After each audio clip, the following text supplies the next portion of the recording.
Welcome to the Global Discussion, discussions with creatives, leaders and thinkers. My name's Simon Hodgkins. Today, it's great to be joined by Tom Doerr. Tom, you're very welcome to the podcast. Let's begin by asking you to introduce yourself. Tell us all about this wonderful world of AI and marketing and everything in between. So over to you, Tom. Thank you for having me, Simon. It's great to be here. As you said, my name's Tom Doerr. I'm the founder of a company called Machina Marketing. I've been in marketing for nearly 15 years. I've kind of seen it all almost. I've worked in agencies, I've worked in big corporations, I've worked in startups, I've worked independently. And that's across, the UK, Europe, the US, lived in the US. And so I've seen a lot of things. And I have done teaching, and I've really kind of what I believe is run the gamut of marketing. I came to a point last year when I wanted to start something of my own. And, it's tough to break through the noise in marketing in any profession. If you're offering the same as everyone else, you don't have much of a differentiation. And I realized what I was really interested in was some of the advancements at the time that AI was bringing about to the marketing profession. It's been on the radar for everyone for a long time. And obviously the last 12, 18 months has kind of kicked it up into high gear. But it was only really a year ago, maybe longer, that we started seeing it seep into the day-to-day marketing profession of individuals. We'd been using tools that kind of had AI labels, and it was in some conversations, and there's talk of it, algorithms using AI and whatnot, but it started to seep in, and I noticed that there was a real opportunity to do it right. When a new technology comes along in marketing, there's a big race for adoption. There's a lot of people trying to use things and be smart, be the first one, and have make a quick buck. I realized AI was kind of posed a bigger opportunity and equally bigger risks than anything we'd ever seen in marketing before. And I went about with a mission to inform and educate businesses on how to meaningfully adopt AI to impact their marketing. They're spending so much that they're employing all these people, they're paying out through media, through tools, through agencies and partners.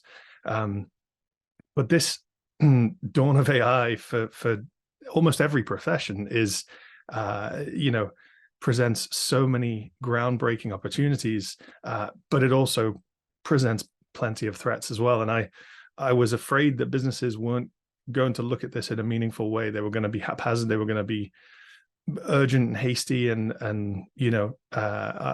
founded Machina to help guide businesses on that and provide them with the support, the tools, the education and training they needed to take it on and make a big impact with their marketing through AI. So thanks very much indeed, Tom, for giving us that little bit of context, that little bit of an introduction. Look, you're no stranger to the world of marketing and everything digital, because you've been a digital marketing manager, you've been a digital marketing director, you've been an adjunct professor, I know, down there at San Diego State University. And you've had many roles where you've sort of been the VP and the sort of head honcho when it comes to these marketing type roles. You understand this world of marketing, and I suppose we have this new layer of AI built on top today, don't we? And it's very confusing to some, it's hugely exciting to others. When it comes to the current state of the adoption though, what are your viewpoints when it comes to how is AI actually being adopted in the marketplace? What are you seeing some of the main challenges maybe companies and individuals are facing? What's your view on that? So I think the adoption is very varied. There's a vast spectrum of adoption. It is not a level playing field.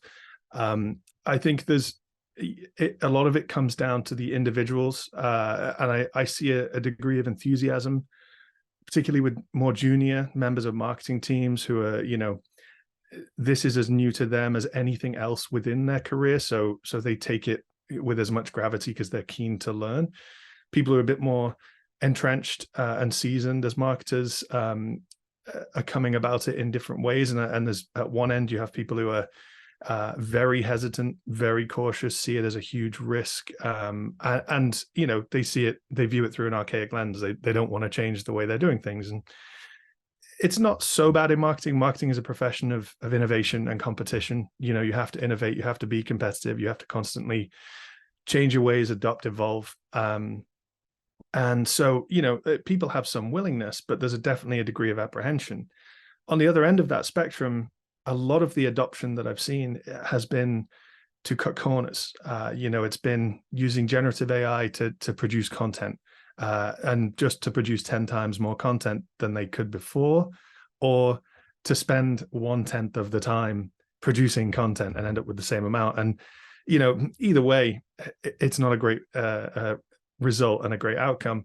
I think it's somewhat lazy. It's definitely I've not seen any good examples of companies I've worked with that have already looked at adopting AI at a company level, and having policies in place, some rules and guidelines. It reminds me of when social media came about. Speaking back when Facebook became big, and it turned from having to have a university email address to like anyone could use it.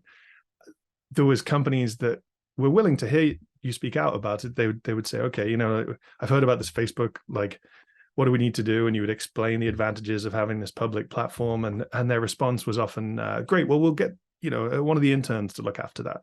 And it always struck me as that was such a public platform, and obviously it became, social media became what it is today. It typically is the face of companies. That is the what we see of them is how they carry themselves on social media.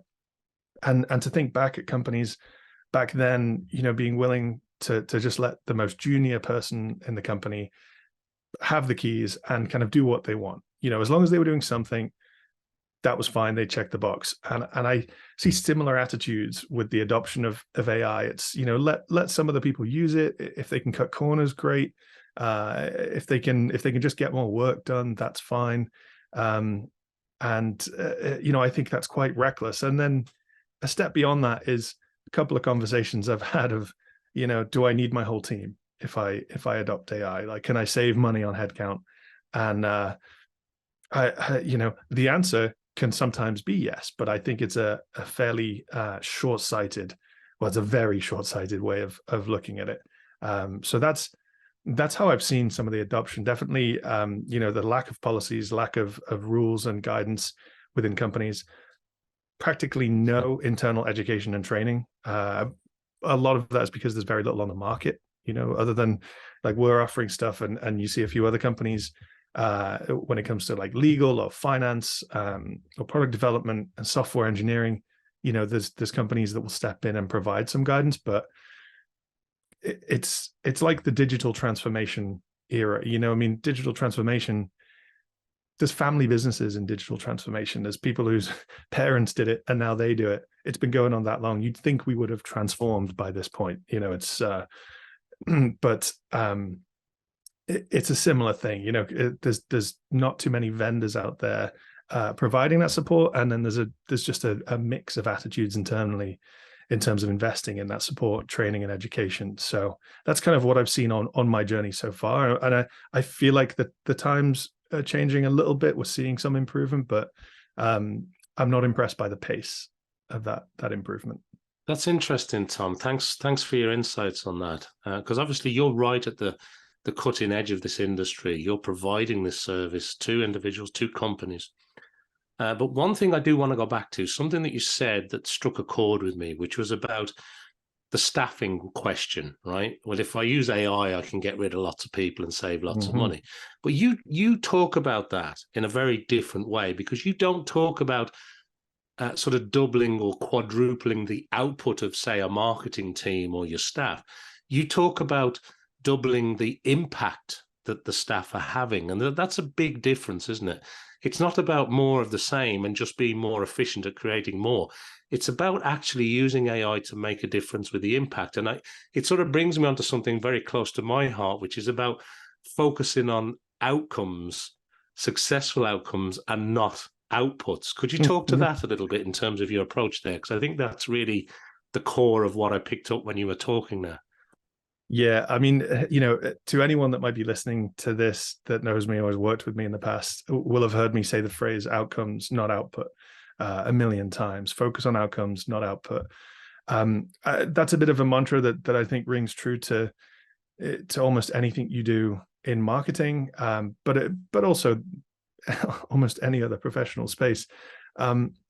There's too many people out there whose priority is to be busy, seen to be busy, seen to have done a lot, a full calendar, a lot of reports and a lot of tangible things that they've produced. And ultimately in marketing, if that doesn't produce results, then it's meaningless. It's got to lead to some kind of commercial or mission-driven benefit for whatever purpose you're doing marketing for in the first place. And the adoption of AI is no different in that respect. It's, to adopt AI for the purposes of just doing more, it's not enough. Now, it's certainly having that increased productivity gives you an opportunity. I mean, if you can do more, you can learn more. If you can test more, and if you can test more, you can learn more. And if you can learn more, you can improve more. And those stages of iteration and optimization of marketing are crucial, and they're often governed by things like your media spend or the size of your email database or volumes of data that you have access to. But this is a new approach to the pace of innovation within the work that you're conducting as a marketer, whatever discipline within marketing you're working on. You can do things faster, so as a result you can learn and improve faster. And so in that respect, the output certainly increases, but unless you leverage that to improve your outcomes, it's kind of pointless. You're just being busy for the sake of being busy, and a lot of people skate by their whole careers that way, and that's great for them. But to do meaningful marketing, back to that phrase, you got to focus on outcomes and not output. I think it's sage advice, because we're seeing, aren't we, a rise in AI generated content, which is kind of in the category of so what content. I mean, okay, so you're just putting stuff out there, but is it delivering that value? Is it driving that outcome? I think that's real sage advice, and that probably the best way to look at it, or at least to look at it through that lens. And I think it brings me nicely onto something else I wanted to ask you about, which is obviously with this organization that you now have, how are you actually, practically helping companies? Are you going in and advising them and consulting on different technologies and tools? Are you, bringing them along to workshops to help them expand their knowledge in AI? Like, what is it practically that you actually help companies with, Tom? Yeah, so at the core, it's a consultative model. We go in to be able to consult. You have to understand what it is they're trying to achieve and how it is they're achieving that. So looking at their goals, their business goals, their marketing objectives, what their strategy currently looks like, and what their resources look like, their team makeup, their marketing tech stack, their operations, their alignment with sales, all those things, to get an understanding of what they're trying to do and how they're currently doing it. You never walk into a room and learn all those things and think, great, you have all that covered, everything looks good. There's always holes in that to be fixed. So part of it is helping them address some of those things, but then working with them to educate them on how they would introduce the use of AI into different parts of their workflow, whether that's at a strategic and planning level, using data analysis to understand more about the numbers they have and teach them more about their customers, the market, whatever that may be, through to the actual workflow of the individuals on their team. If somebody is doing SEO, for example, I mean, SEO is a profession that's being definitely impacted by AI quite significantly and quite well. I think there's a lot of rapid learnings people are able to gain through some of the tools. Content marketing, you alluded to that there. It's you see a lot of content now that has definitely been produced by AI, and then there's their website, there's their paid media, there's almost every aspect of the marketing team can be touched in different ways through slightly different methods of adoption, and helping them understand that, and then building a workflow and a playbook for them to be able to understand, right, we go through our strategy process this way, and this is the steps, as well as the involvement of AI at different levels, through to the execution in the different channels that they invest in, so that not only can their team work off that playbook, because it's quite a significant shift in the work they're doing. You can't expect them to just have a few meetings, look at some documentation and remember it all. They have that to refer to as their playbook, so that they can keep working effectively with a lot of new tools and skills from day one. And then implementing that, so helping them onboard the technology. There's a plethora of tools out there. There's some that combine different aspects of what AI can do in different forms, in generative, etc. And then sometimes it's the same tool. Loads of people using ChatGPT. It's one of my favorite. It's very versatile with all the different plugins and extensions you can get. You could be using that for someone who's creating email marketing programs and automation around that, as well as someone who is building out content for the website, or someone who is doing social media. So helping them understand where it fits in to each one of those disciplines, as well as what that workflow looks like now that you've introduced AI. And then, the training wheels are on. There's a degree of support that goes in there. You kind of let them out onto the road with their new skills, and then stay in tune for as long as is necessary. A lot of teams are very quick to adapt, and some just need that extra bit of guidance. And undoubtedly, you work with teams. If it's a team of, say, 5 people, and 1 or 2 of them leave, they feel like that's quite a significant risk. Those people have left with those skills, and they've got to fill the gap with people who now haven't gone through this process. So that's where a playbook comes in handy, and a little bit of additional training that can be established and conducted by the existing teammates, just means that they can maintain that team, and that team can maintain their effectiveness. So that's on a practical level. Some companies don't, want to spend so much. They want a bit of a taster. They want to dip their toe, and so we conduct workshops that are half a day, typically geared towards a marketing team. Sometimes you break it out, and it's the executives want something to digest themselves. The team wants something a bit more hands-on, so it looks a little bit different depending on the audience. But half a day's worth of time for a small investment is enough to get people excited, interested, and at least aware of some of the opportunities and the risks, and how to go about this pragmatically rather than hastily and haphazardly. Yeah, all excellent points. And the question I've got in relation to that is about people's attitudes to it, because on one hand, you're kind of saying some people are just desperate to get at this. They're jumping at it with both feet. They're in the AI world. They're excited about it. And on the other end of that scale, you've got, maybe a bit more conservatism. You've people a little bit more hesitant, maybe holding off a little bit, thinking about privacy concerns and, other sort of corporate related issues. Do you think we are adopting at a different pace than, say, you mentioned earlier, the social media revolution, or even the digital transformation, which seems to have dragged on for years, you were kind of alluding to? So is AI different, or are we going through that same sort of hype curve, when it comes to adoption? What's your view on that, Tom?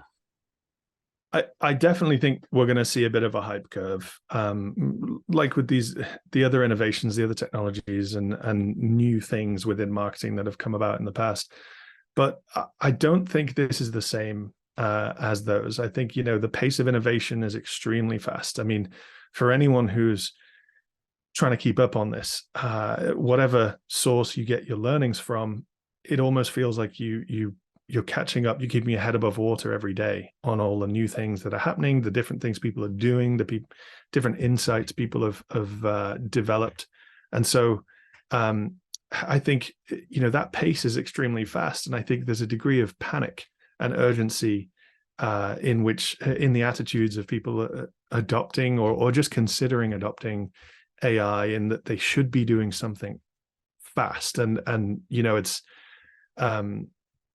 That's fair enough. That's a reasonable response to have to the pace at which this is going, because we've not seen something like this before.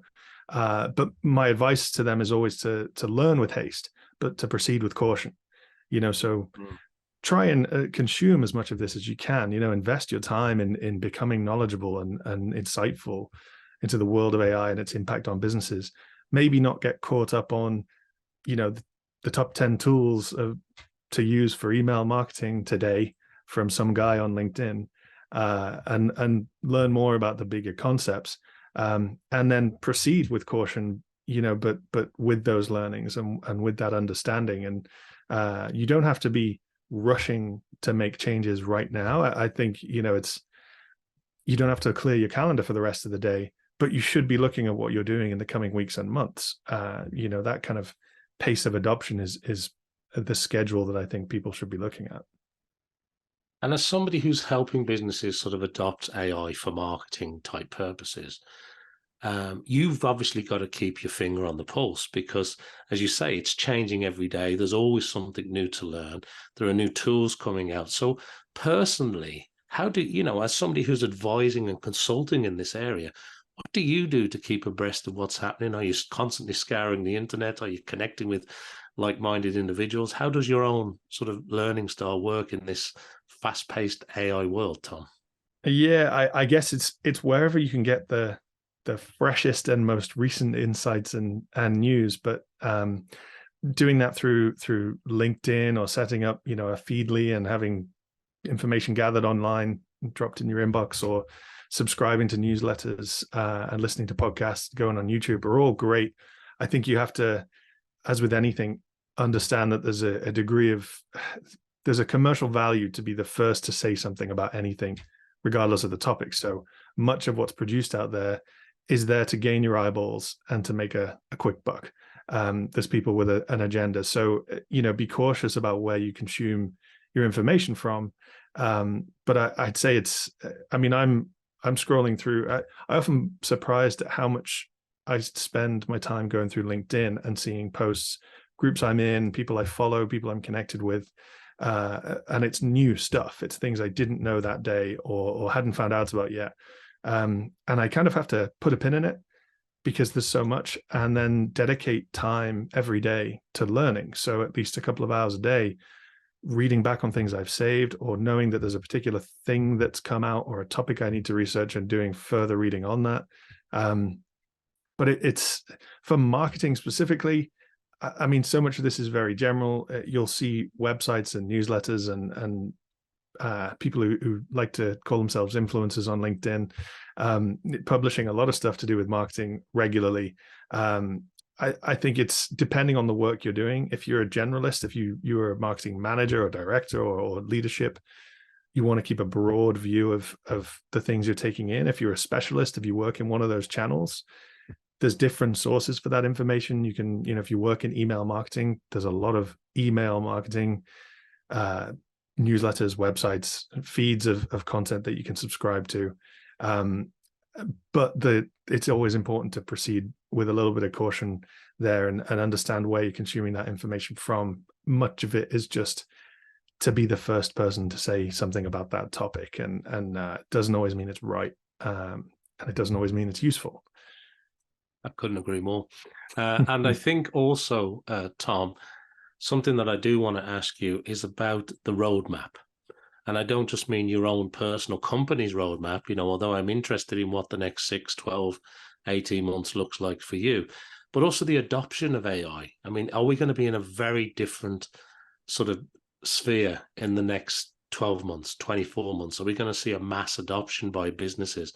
And what does that mean for your own company? What are you hoping to achieve over the next year or two?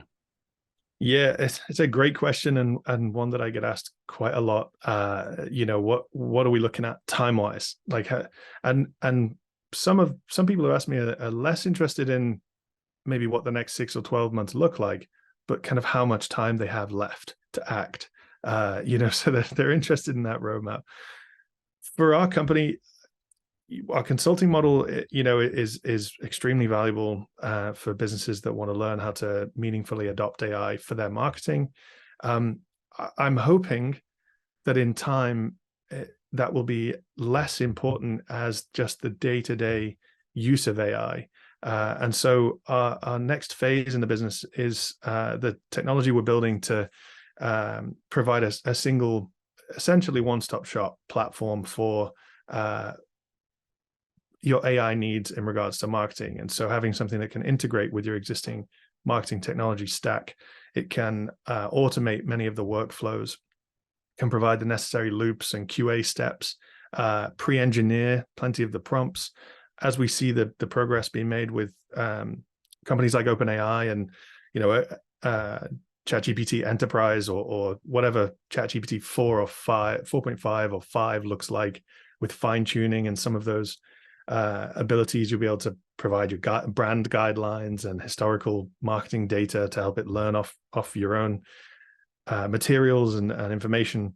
Having a single source to be able to do your marketing there doesn't mean investing in enterprise level software. It means having a nice simple layer that encompasses your access to a range of these different things that's kind of accounted for as much of the work you need to do on a manual level. So like I said, pre-engineering prompts and things like that.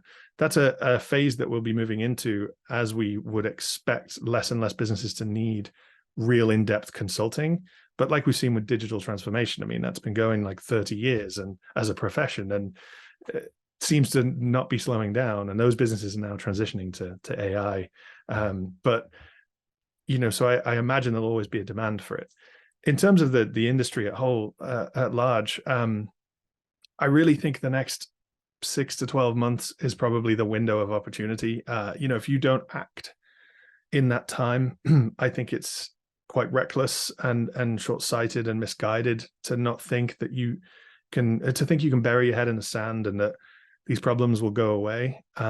They just won't. I mean, this isn't companies adopting social media and having a bit more of a public presence and a bit more public engagement with their customers. This is paradigm shifts in the ability to make an impact as a marketing department or a team. So if you bury your head in the sand for 6 months or a year, and your neighbor who does the same thing as you, same amount of budget, you know, and the product is the same, but they invest in AI or they adopt it meaningfully, they won't just be a step ahead of you. They will be light years ahead of you, and there's no catching up. There's no making up that difference. I think this window we have is going to draw a very significant line of companies that have gone past it and fallen behind it, and that's you know, that's a degree of alarmism that I try and introduce to some of my conversations. I don't want to scare people, but it's, you know, I want to encourage people to take action now. And I think we're going to see a big shift as a result in things like hiring. You know, companies are going to want to hire people who know how to use AI. They're trained in prompt engineering, or they can manage, you know, suite of AI-based tools, and they have familiarity in how to, you know, govern those workflows. We'll probably see layoffs. I mean, it feels like we have a day of bad weather, and it's an excuse for layoffs these days. You know, companies will jump at the opportunity for making a quick buck for their shareholders. They'll show that they've maintained productivity but dropped the cost of the, you know, of their resources, and shareholders, the price will go up in their shares for a short period of time. And I mean, that's corporate greed, and that mentality will never change. So I would be surprised if we didn't see AI-based layoffs in a big way in the near future from some companies. I don't think that's going to be universal. I think, like I said, next 6 to 12 months, maybe businesses will really get left behind. But I also think economies will get left behind or leap ahead, depending on that nation's policies, laws, and regulations around the use of AI. I mean, you know, we see different stuff now in the EU as you have in the US. And other countries have very, very proactive programs to help businesses understand and adopt AI. Some have very, very tight laws. And I think you only need a marginal difference in those to see a significant impact in the businesses within that economy and that economy as a whole in the near future. And you know, we could see a very different inequality of wealth to the one we currently have in the next 5 to 10 years as a result of that. I wouldn't be surprised if it stems back to some of the governing policies introduced in the next year or so, and how they shape how business is done and how AI is used. And then we're seeing so many tools and technologies coming about these days, and it's great. They all do different stuff, and people are innovating. But this isn't like typical SaaS. This isn't typical technology and innovation. We've seen, Chat GPT Enterprise be announced, and what that means for big companies who can take that and build something on it. It will probably see a lot of cannibalization of AI technologies and companies out there. Those who do something similar to one another, you'll be able to do so much, and bigger tools, bigger technologies will be so versatile that there will be less of a need for the smaller folks. So I think there will be a bit of a cannibalization and a monopolization of the AI market with the technologies and the companies behind those technologies in the near future. And not that it'll all form a singularity anytime soon, although who knows, but I think we're going to see less names in the mix in the near future.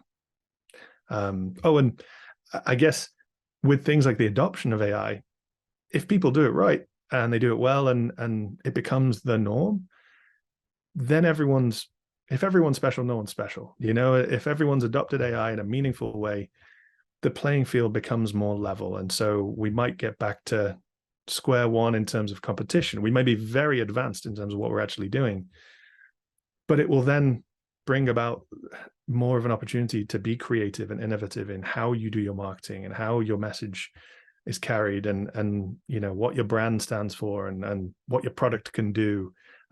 So I still think some of the things that people worry about being impacted today may suffer. There may be a bit of a winter of innovation and creativity in the coming months and years, but I do see that coming full circle as the playing field is leveled, where those professions and those credentials are valued again, possibly more than they have been in the past. Yeah, all excellent points. And I think one of the things that I'm a large proponent for and a supporter of is this sort of movement of promoting AI for good, which is also about leveling the playing field. Now, whether that's in developing countries or helping businesses or helping, from an educational perspective or developing health tech, I think AI has a big role to play in that sort of AI for good and helping people, countries, communities, and cultures around the world. And the other thing that struck me while you were speaking, Tom, is that sort of warning label: proceed with caution. But the big word there for me is proceed.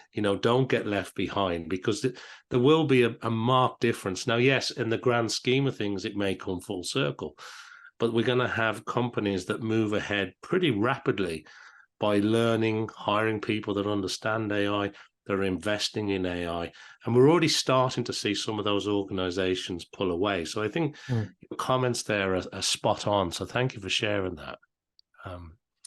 The other thing before we run out of time is I wanted to ask you if there was anything else in this sort of AI marketing world that you're in that you want to share with our international audience today, or maybe something that you want to double down on that we've touched on already. And secondly, and really importantly, if people want to reach out and connect with you on an individual level and maybe get involved with some of the services that you're offering from your company's perspective, where is the best place to point people to, Tom? So I'll answer that one first. The best place to go is our website, machinamarketing.ai. They can find everything about what we do and how we do it there. And there's very easy ways for them to get in touch via that, schedule time with us, get a call, get a meeting on the books, and we can kind of take it from there. Obviously, people are more than welcome to reach out to me directly on LinkedIn. I love meeting new people, having conversations about this. It's a big part of my day-to-day, my week-to-week is just spending time sharing thoughts. And it's Tom Doerr on LinkedIn. If you search that, it's hard to spell, but if you copy and paste it from this podcast, you might find me. I don't think there's too many of me out there. Yeah. And then in terms of an additional takeaway or doubling down on something, I think I would say that making learning about AI a priority is really important for the individual, for companies, for anyone in any profession. I mean, I can't imagine, there's probably a lot of old trades that may be minimally impacted by AI in the future, but I just think that it's going to touch absolutely everyone, regardless of what they do in some way. I mean, this is going to be adopted heavily in almost every big business function. So if you work in a company, chances are, if that doesn't matter if that company doesn't make something with AI, whatever you do is going to be impacted. So spend time learning about AI, how it can impact businesses, how you could benefit from it, how your company could benefit from it. Put yourself in a position of value, be the individual who knows the most. I mean, my advice to business leaders is to find those individuals, empower them with time and resources to learn and adopt that knowledge and share it with others. Some companies are willing to establish an AI panel. So representatives from different functions within the business who dedicate time to learning about AI, discuss how it can be leveraged for business value, and then disseminate that knowledge into the company. But they're the go-to internal kind of authority. Some are willing to actually hire an individual, make somebody the AI evangelist company-wide. But there's very few people that kind of would meet the qualifications of that yet. That's a line of work that will certainly grow. But for now, having people in your company be empowered and skilled and taking on new knowledge is going to be really important for themselves and for the business as a whole. And I think back to the point I said earlier, learn with haste and proceed with caution. And you made a great point about proceeding being a key word there, but be fast to learn this stuff. There's so much new insight, new knowledge coming about on a daily basis that it's hard to, thinking back to my teaching time in San Diego, have a foundational structure to your learning. You've got to build those foundations, and you've got to scaffold that with new knowledge, and then you've got to add layers to it. And it's hard to start at the top. You don't build a house by putting the roof on first. So learn the basics, and that will take time. And in time, your ability to absorb the fire hose of new information coming at you every day will increase, and that information will have more and more value as time goes on. That's what I want to double down on is encouraging people to learn, whether it puts themselves at a point of value or it helps a business as a whole. Well, look, I couldn't agree more, and it brings us nicely to the end of our discussion today. So thanks to everybody who's been watching or listening to this episode. Make sure that you follow, like, subscribe, do everything I need you to do to help support this show. And of course, go and check out everything Tom and the team are doing over at machinamarketing.ai. Of course, he's got a .ai domain. Why wouldn't he? And check out all the great services and educational assistance that Tom can offer, maybe you or your organization in that area. So look, thanks very much indeed for joining us. I hope everybody can come back and meet me here again for some more discussions with creatives and leaders and thinkers. And all that's left for me to do is to thank you, Tom, for being a guest here on the Global Discussion. It's been a pleasure to catch up with you again today. Thank you very much, Simon. It's been great to be here.